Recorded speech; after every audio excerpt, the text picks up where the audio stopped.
Well, welcome all and MicroGiants. We're here with the four Consulting Amigos, and that includes Ed Lasik and Ray Anderson and John Mills. Those of you who frequent us know them, and they're all back with their wisdom for small business. Today, we're going to talk about a subject that is a little different than this group normally engages in. This is sort of a marketing issue, but it has to do with AI, and we've had some conversations about AI, so this will kind of be an extension to that. We want to talk about AI in reference to what it's doing to search and how search is going to change the way people find your website. So it's, for all of those who have important websites for their businesses, this is a topic to pay attention to. So I will just open up the presentation and we will get going.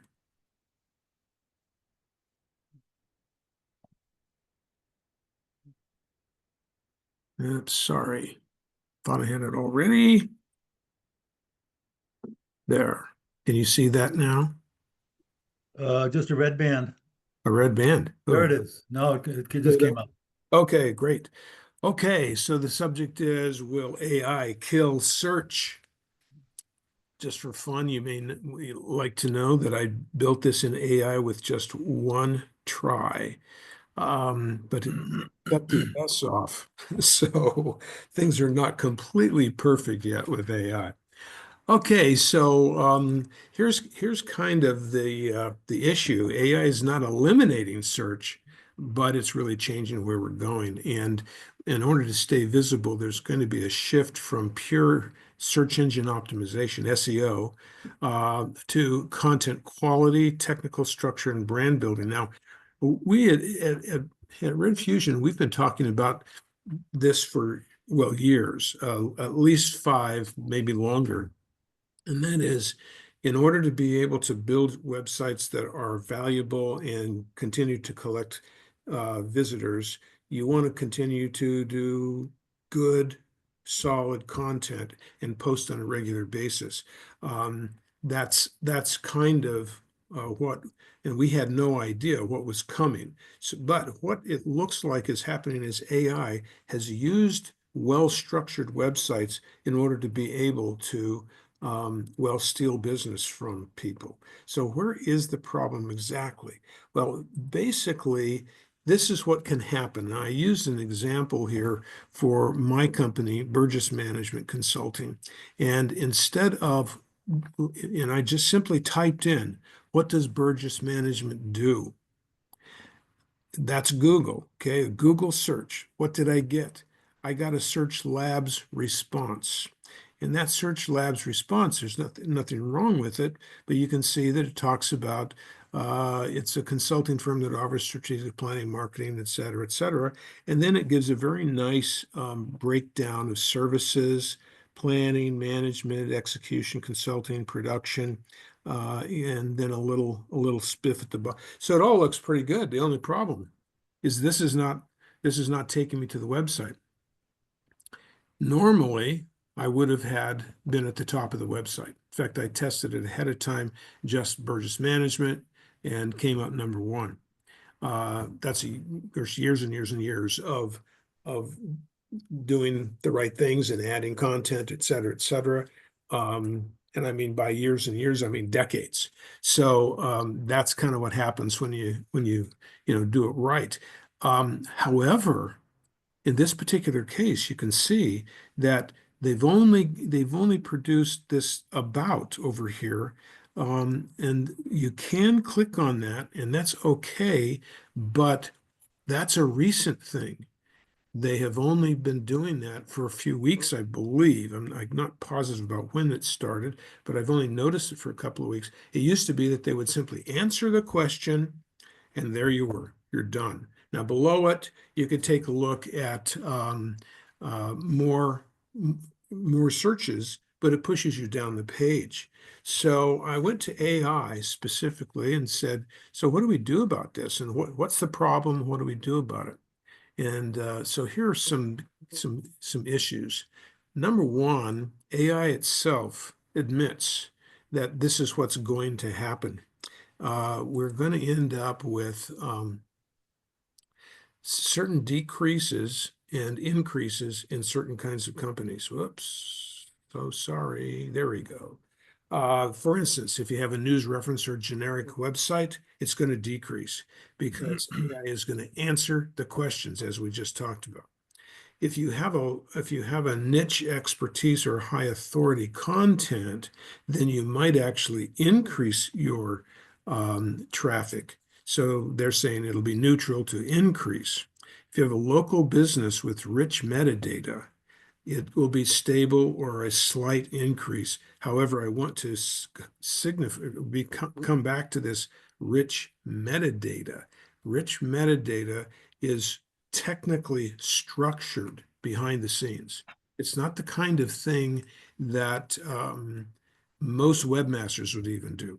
You have to have someone who has done SEO and understands how to describe the page and to give all of the metadata behind the web page so that AI and search can in fact find it. Then thin content or SEA focused blogs, a significant drop. So blogs, it looks like it could kill a huge number of blogs who would have very small traffic anyway. And that's because when they're calling thin content, that can also be a business website that just has a few pages, 3 or 4 or 5 pages. It may never really go through and identify the business as being significant enough to do an AI response on. But for big important websites, this is a real challenge. By big and important, I'm talking about independent businesses that do a lot of their business online, or they attract a lot of their customers online. It looks like it's going to really make a change because if you ask a question about a product, it'll give you an answer. If you ask about can I buy this at Walmart, it'll give you an answer, but it'll also give you alternative places to buy the product. So you're going to have more competition for products that you sell if you're a reseller.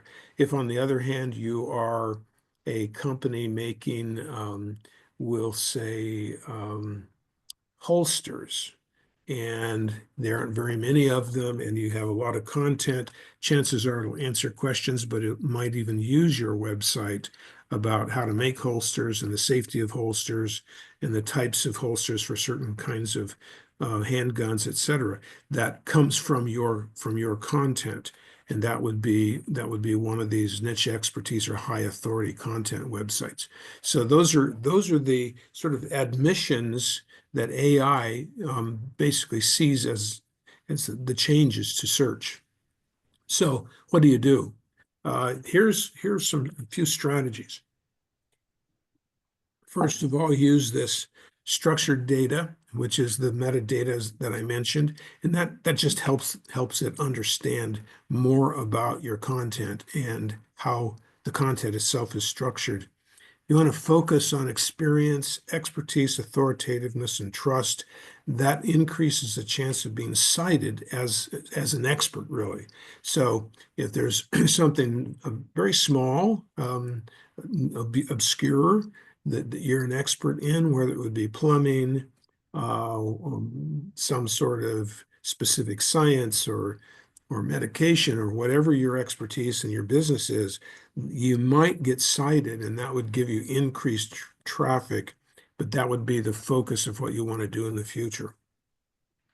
If you're to publish original insights or data, that means that you've got something that nobody else has. And you do want to do structured data through that to be sure that it can understand where it's coming from. So I'm not sure that very many small websites will fit into this category because I think it's, as they say, it's harder for AI to summarize. But at the same time, it's harder for it to find you, and they don't know if you're really authoritative. Now, remember, authoritativeness comes from how many other websites have linked to that particular page. So if nobody's linking to your page, because that would indicate there's really no authority there. Hmm. So, it takes a lot, this many years in, it takes a lot to do that. Early on, we had companies that were gaining authority because there weren't that many websites around yet. And they got started and they continued to do it and they've maintained it. You'll notice that the big websites started a long time ago and they continue to offer new and up-to-date data. Leverage the AI tools yourself. In other words, offer AI-driven tools. This is what you kind of mentioned, John, that perhaps there are some things you can use within a website that are AI. We'll talk a little bit about that. The last one is to build a brand, and this is kind of an interesting one because this changes.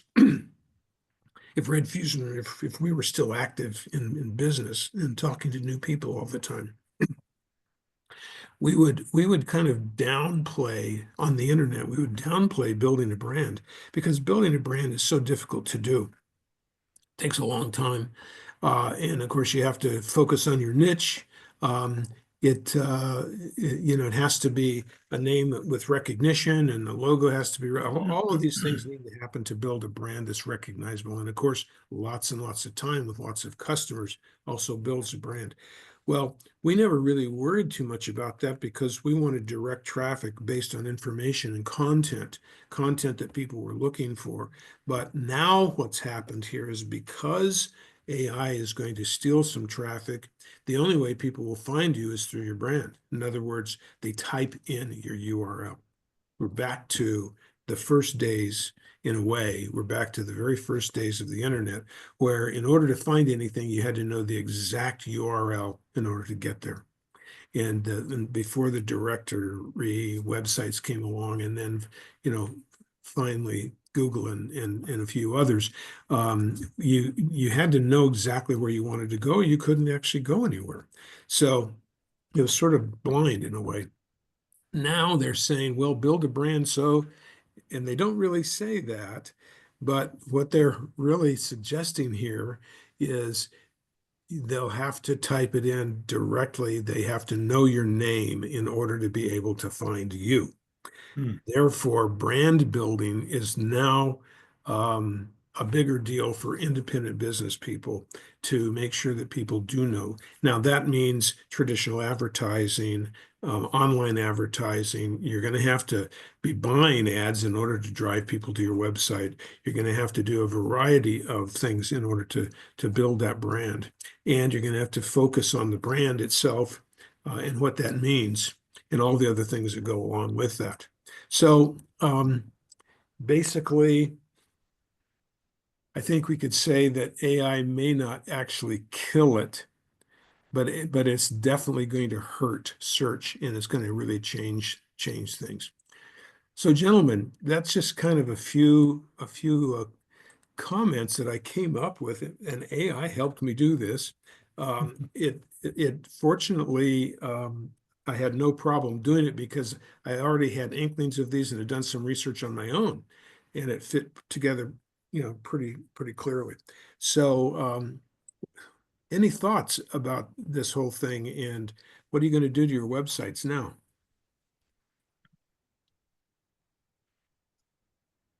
Don't all speak at once. Well, I think we're not speaking at once because the opportunities for complexity have gone up pretty much exponentially. Because we're talking about what is visually able to be seen on the surface. We're talking about data that is hidden in the language underneath. And then we're talking about metadata, which is another level underneath that. And then we're talking about some degree of authenticity and integrity of the sources and then the cross-pollination that site has. I mean, it means that, it's getting to do it right. It's obviously you got to spend thousands and thousands of dollars to do it right. But I don't think any of us, well, Ron, you may know more than others, but know what it's going to take to do right tactically. And so, you know, we've had friends who run website companies, and to put up a 4-page website, you can do it with one of the online services for $50 a month. Yeah. Or you can go to a practiced practitioner and it will be $20,000. Yeah, right. Um, so I Hopefully think it's not going to that cause a much little for a little chaos for the small business. business guy. Well, it is. And then the question is, well, gee, what do you do? Do you hire somebody to come in and do this? And I would say it's a little early because there are not very many webmasters, the guy down the street or the guy in your local town who really know any of this yet. Even our webmaster has got to do a little bit more in order to catch up on some of this stuff. And that's okay. Being a webmaster has always been a learning job. You have to learn constantly and change. But this sort of like just as we sort of thought we understood it, and what you could do and how to actually improve traffic, things have begun to change. And I can say that with we have only a few of these older legacy sites that we have maintained because frankly, we've sold hundreds and hundreds of them off. But of those that I'm aware of right now, traffic is down. Not a lot, 4, 5, 6, 7%. But if you happen to be a small business that gets 30 or 40,000 views a month, 5% is, that's a lot of people. And those people are doing something else. Are they going to your competitor's website? Are they doing something entirely different? They can't find you. Are they frustrated? And we've been working for many years to get people to the website to lower traditional marketing costs, whether it would be sales costs, salesperson cost, direct mail cost, media advertising costs, trying to get the costs down and pay more attention to what is working online. And now all of a sudden, bam, now things are different. And, we pared down our content 4 or 5 years ago to make the site easier to navigate. And it's almost like now, well, we're going to have to really begin to do these expert articles again, which means taking somebody, top people in the company, and writing these pieces because they're expert. And you just can't have anybody write an expert article. So, I mean, that's where you start. You start with really good content that somebody will find some interest in. And then you add, it's got to be expert. And then you have a webmaster who knows how to do it, put all of the rich metadata behind the page. And it's not that difficult to do. So what you're saying, Ron, is it's getting noisier. Yeah, Instead well, of it having is. a three-page summary of the salient facts on a situation, now I've got 235 pages, or in the case of the IRS code, what, 200,000 pages? I Yeah, mean, some so huge we've got the ability now to differentiate and striate all these little pieces of data and information.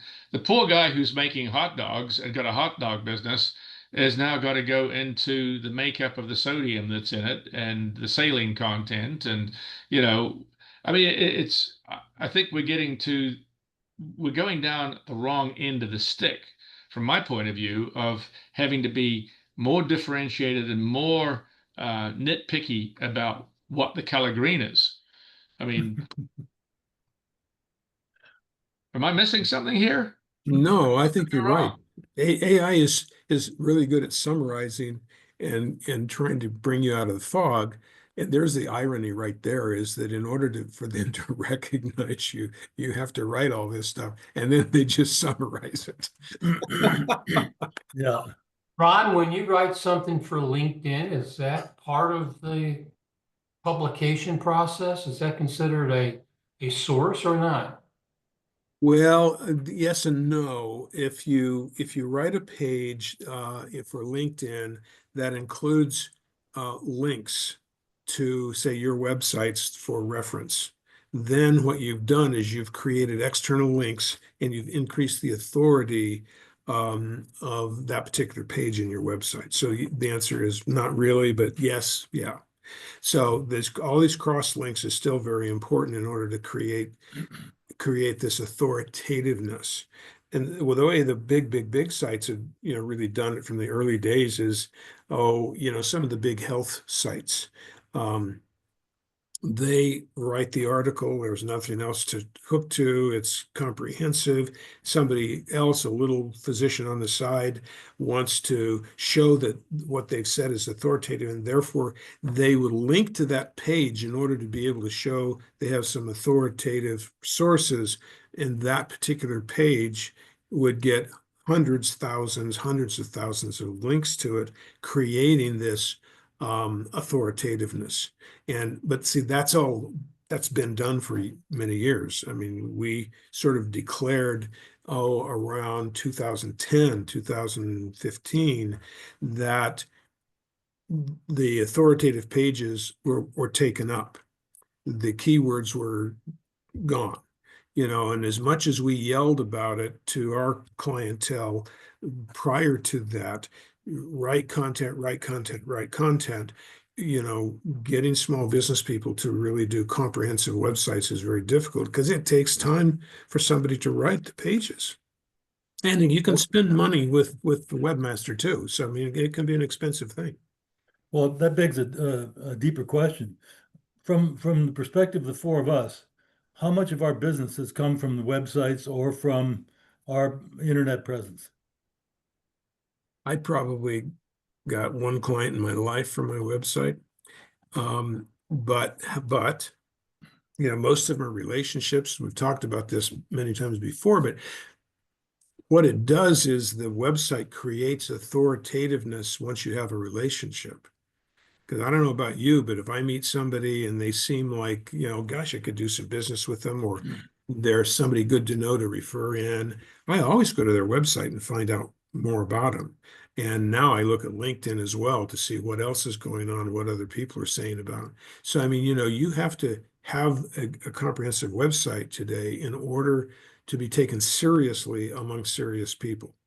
Yeah, So, I'm going to back up and say I agree kind of with you on that. And Ray, our website, we have we've got office suites, office locations and it's really the people who use our suites are people who live locally. So we're a very localized service. We've got no real interest in reaching people in Canada or Kentucky or anywhere else. I mean, we love them, but that's not why we've got the site. And Right. to support Ron's note, we have a site that shows definitively what we have so that it can validate that. When somebody calls in or asks for information, they can just click on it and they can see that we have a valid site, we have a valid location. They can click on it and see pictures and get some testimonials. It's really all it is a reference site in reality. It's not a working site. It doesn't go out and bring in clients. It doesn't cross-reference clients. No, it's a conduit for displaying what we have.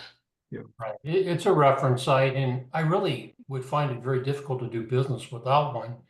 People Agreed. want to check you out and they want to know more about you, and that's a way of finding out about you, so that they feel comfortable dealing with you. It's a statement, a public statement of authority that is either lies or not. And typically, if you've got enough to put it up on the web and have it backed up by others with testimonials, it's accurate. So it's a litmus test. Yeah. And in a case like that, of which most small business people will be, it's going to continue to be relationship driven, and who do you know and who's referral driven. So, spending thousands and thousands of dollars on a website to combat this may not make any sense. Right. By the same token, whenever you run into, whenever these kinds of businesses are dealing with customers, first of all, customer service got to be stellar because you never want to lose a customer. Secondarily, you want to make sure you reinforce the name and the URL of your company so that they will find you when they need you. And it's interesting how, I don't know, tree service, which I have had a lot of activity lately on cutting some trees, and it's interesting to me how they come by and they come to the door. They know exactly where the business is. They look to see the trees and they drop a card off. but they have the same old kind of a name. And if you don't, it's Omar Gomez's tree service. And if you don't remember the specific name, you don't find them anymore. And many times they don't have websites, they just have a telephone number. So you have to go backwards there in order to be able to remember by keeping everybody's card or doing some kind of cataloging so you can find them another time. They don't do much branding.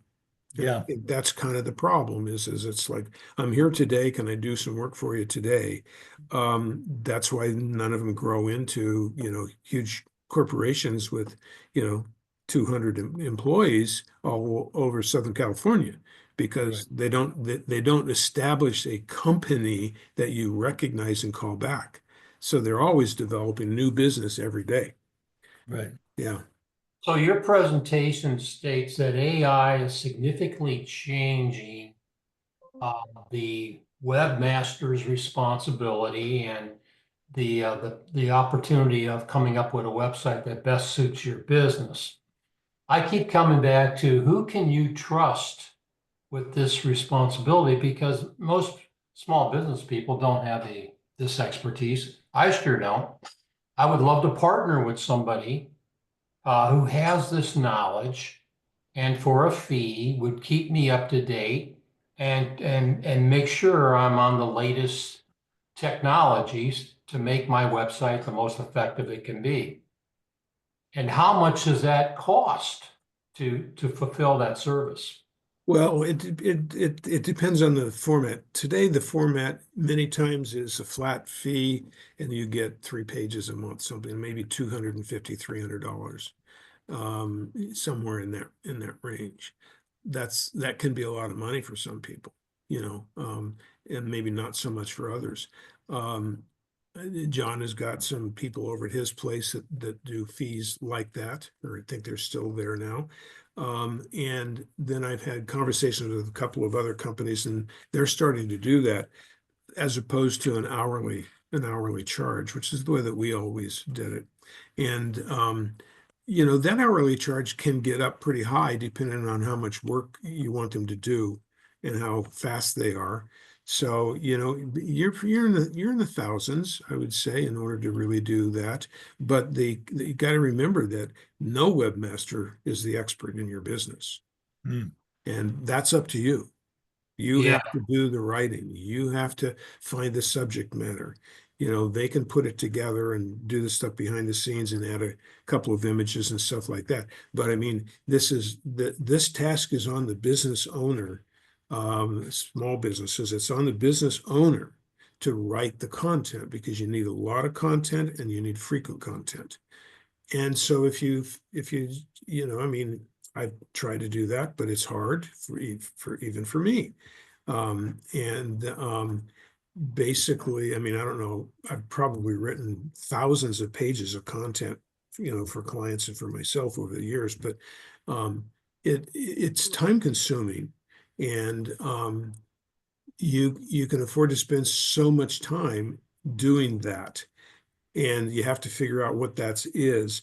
And then at the same time, let's go back to, it's all about, for small people, it's all about convincing somebody that you've got to go to your website, that you are good at what you do, because trying to attract business as a small business today that is not hyper-focused is really hard to do.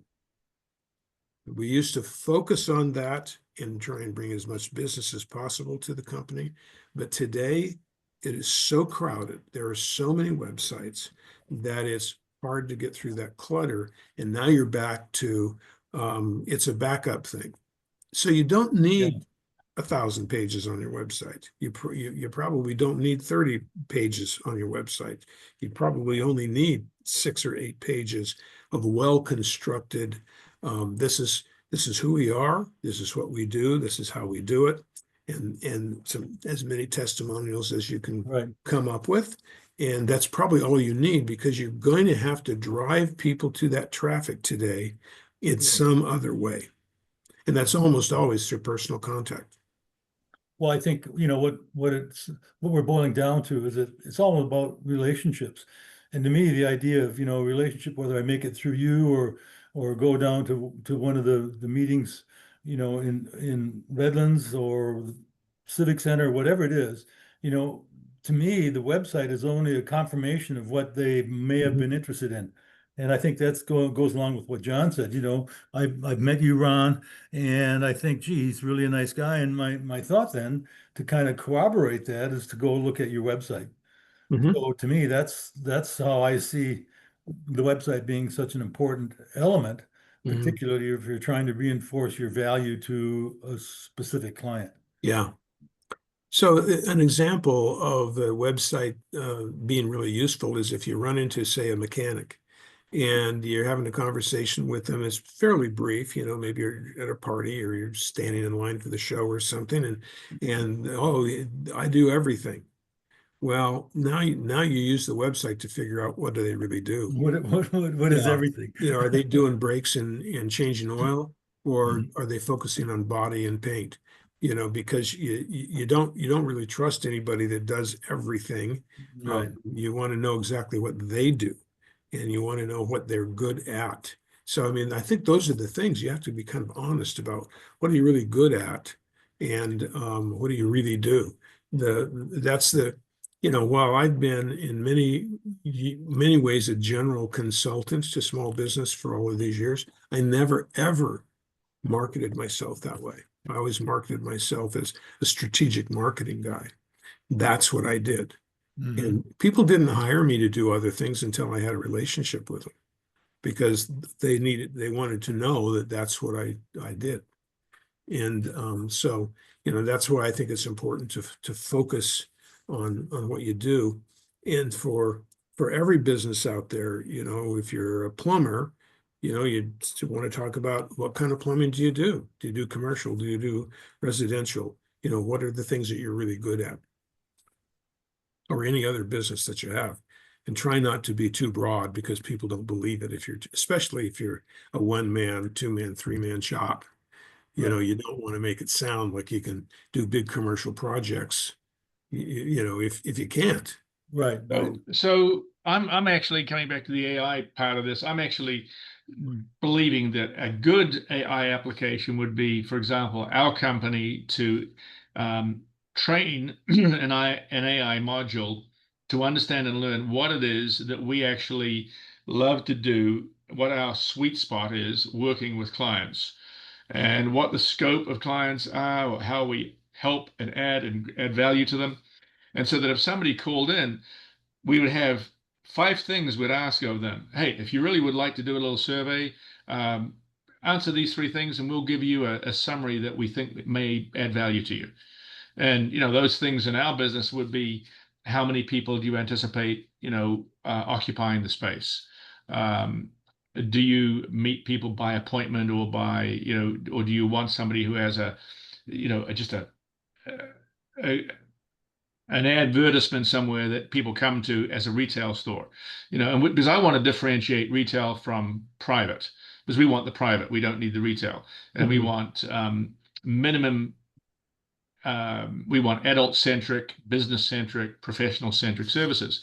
So the AI could actually be trained to actually help ask those questions and give feedback. Yeah, I suppose so, but the training and so forth would probably, it'd be hard to see a payback on that. Yeah, probably. We Yeah. need personal. That's where the personal interface is there. Yeah, Right. yeah. So I think there's a lot there to think about and do. I primarily just wanted to kind of expose to, all the interested people, what it is that they should expect and maybe how to deal with that a little bit. And I think we've discussed this various situations. And I have one quick question, Ron, if you yeah, have time. And yeah, that is, a lot of people use WordPress for their website. yeah. Okay? What changes do you think WordPress is making now with this AI involvement? And how do you see their product evolving on all the websites that they generate? I don't I'm not an expert on WordPress. Our webmasters are experts on that. I don't think there would be much because the only technical piece that we've talked about really has to do with the rich metadata. And that's not that difficult to understand. It just is who, what, where, when, geography, who was in the picture, was it archived at such and such a place. We're talking about those pieces of data that fall outside of what you're really interested in, so that AI can look, and apparently they look at that and they try to understand that and they try and use that as part of their categorization. So you can do that within WordPress, but if the webmaster doesn't know to do it, it wouldn't make any difference because it's not going to be there. So, I mean, that's really what that's about. I don't see, I mean, it's possible that some of these companies will start using AI at some point to add metadata because they see that it's an advantage. And if they do, it'll be behind the scenes. You really won't never ever know about it. It'll just be part of that particular program. We're going to see AI little tools like this all over the place, and we'll never even know that they're being utilized. I think we do now, and we can't even tell. So Right. it'll just happen behind the scenes. It's really not something I think that you can plan on or try and learn about, unless you really, really want to be a webmaster. That's sort of like for the higher webmasters. Yeah. So, okay. So I guess the takeaway is work on your brand, guys, and build your brand, go out and meet people. Yes. And, make sure and make sure you don't lose any customers. Well, because that's where Yeah. your business is going to come from. Don't try and invent new customers all the time because you can't keep the ones that you have. So, Right. okay, with that, thank you, gentlemen. Good session.